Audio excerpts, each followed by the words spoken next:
चलिए आगे बढ़ते हैं। मुख्य सचिव सुधांशु पंत ने राज्य में 5 साल तक के बच्चों के कम आधार नामांकन पर चिंता जताते हुए प्रदेश में व्यापक अभियान चलाने के निर्देश दिए हैं और इसके तहत महिला बाल विकास और स्कूल शिक्षा विभाग मिलकर नामांकन के काम को तेजी से आगे बढ़ाएंगे।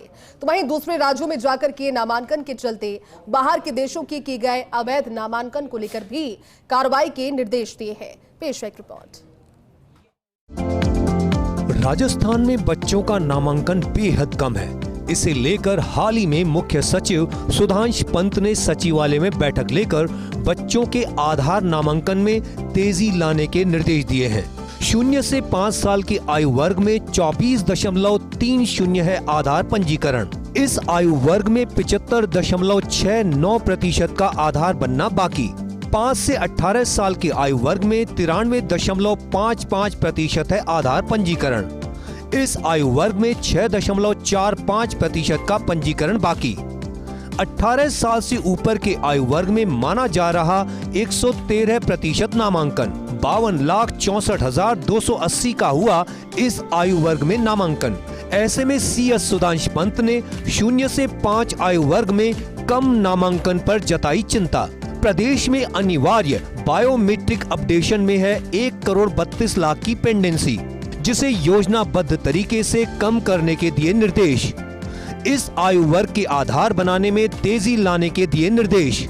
प्रदेश में पोर्टल में सत्यापन को लेकर पेंडेंसी भी कम करने के निर्देश दिए गए। 5 जुलाई 2024 तक राज्य में कुल 15,145 आवेदनों में से 7,566 आवेदन मंजूर और 3,309 आवेदन निरस्त किए गए हैं। वहीं पोर्टल पर 4,270 आवेदन पेंडिंग हैं। 0 से 5 वर्ष के आयु वर्ग में राष्ट्रीय औसत 35.21% से बेहद कम 24.30% पंजीकरण है। 11 जून 2024 तक के अपडेट आंकड़ों के अनुसार 1,32,12,510 में से 15 वर्ष तक के आयु वर्ग में मैंडेटरी बायोमेट्रिक अपडेट MBU की पेंडेंसी 58,71,146 और 15 साल से ज्यादा के आयु वर्ग में 73,41,634 MBU की पेंडेंसी है। खर्चे का ब्यौरा। UIDAI की ओर से राज्य को 5,30,00,000 की राशि भेजी गई थी, जिनका उपयोगिता प्रमाण पत्र UC तो दे दिया गया है, लेकिन ब्याज की राशि जमा नहीं कराई गई है।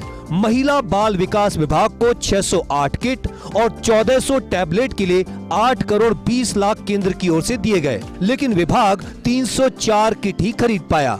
UIDAI ने स्कूल शिक्षा विभाग को 8,85,00,000 दिए हैं, जिससे प्रति ब्लॉक्स में 2 मशीन के हिसाब से 590 ECMP की खरीद करनी थी, जो विभाग ने खरीद की, लेकिन फिर भी आधार पंजीकरण का काम खासा कम रहा।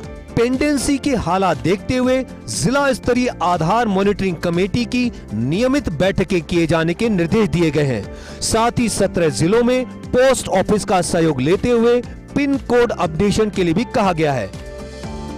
आधार नामांकन बढ़ाने के साथ साथ स्कूल शिक्षा विभाग को फर्जी नामांकनों के आरोपों पर भी रोक लगानी होगी। साथ ही साथ अपनी मॉनिटरिंग भी बढ़ानी होगी, ताकि वापस से फर्जी या अवैध नामांकन नहीं हो सकें। कैमरा पर्सन यश के साथ Rituraj Sharma, First India News, Jaipur.